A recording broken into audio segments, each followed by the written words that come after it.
Well, I'm with Minister Geoffrey Boot, and I want to pick up on what came out of the interview I did on Sunday up at Foxdale and the closure of this bit of land which people are using for motorcycles, especially for obviously children who haven't got a licence and they've been able to go there to learn their skills. And with pretty little notice, you closed it off. Your department, DEFA, have closed that to the public, as I think from today as such. Is that right? It has closed, yes, and we are going to fence it. We are obviously an island with a motorcycling heritage, and I appreciate that people have been using that land for some time for motorcycling, and in particular youngsters who don't have licences.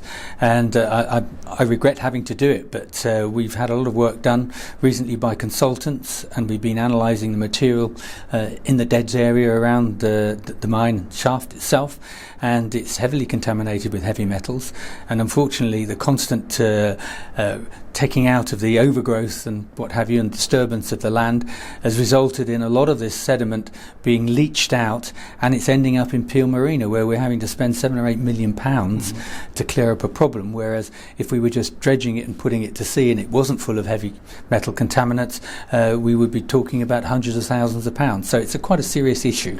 And I think people are taking that, but the fact is this has happened incredibly quickly. I mean, I think Thursday was when the notice was given that it was going to shut on Monday.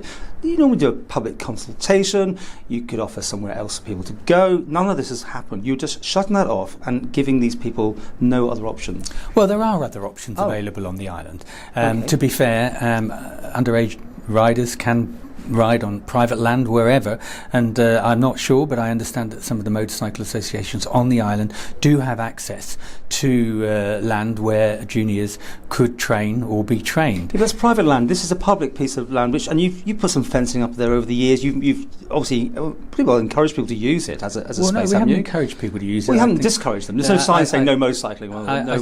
I think there have been signs, yes, but they have been taken down in the past. That changed things. I mean, it is definitely a piece of land that shouldn't be used for the purpose it's being used for at the moment.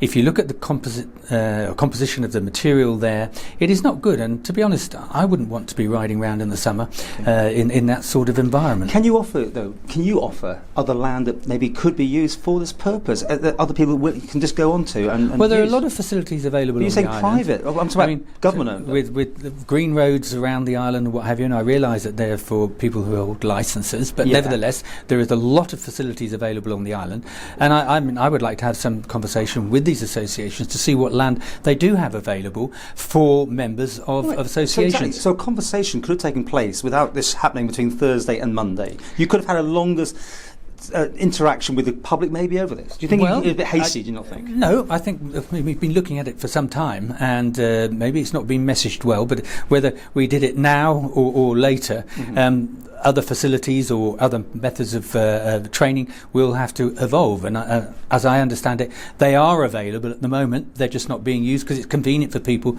to turn up there and ride. There's no supervision, there's no insurance, and I'm not sure that's a really good position for youngsters to be riding in. Okay, but back, and we're going around circles slightly, but consultation, a bit more notice. Do you think you handled, as a department, do you think you handled this well? We can always receive criticism for whatever we do.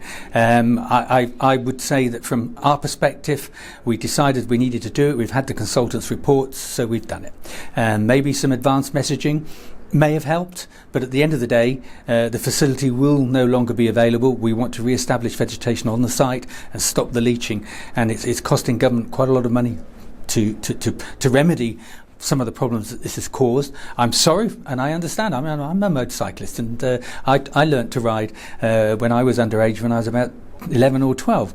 But in those days, a friend's farm, and we rode around on that. And I'm sure there are facilities or fields or private land available where people can do that.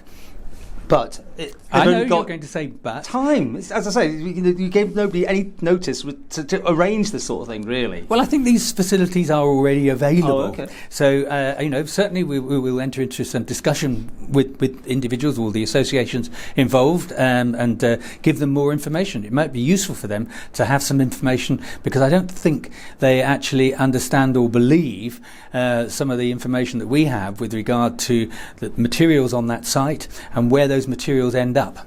And with it being closed off, and no doubt some holes may or may not appear in your fencing, and if people are caught riding bikes on there, you would prosecute them?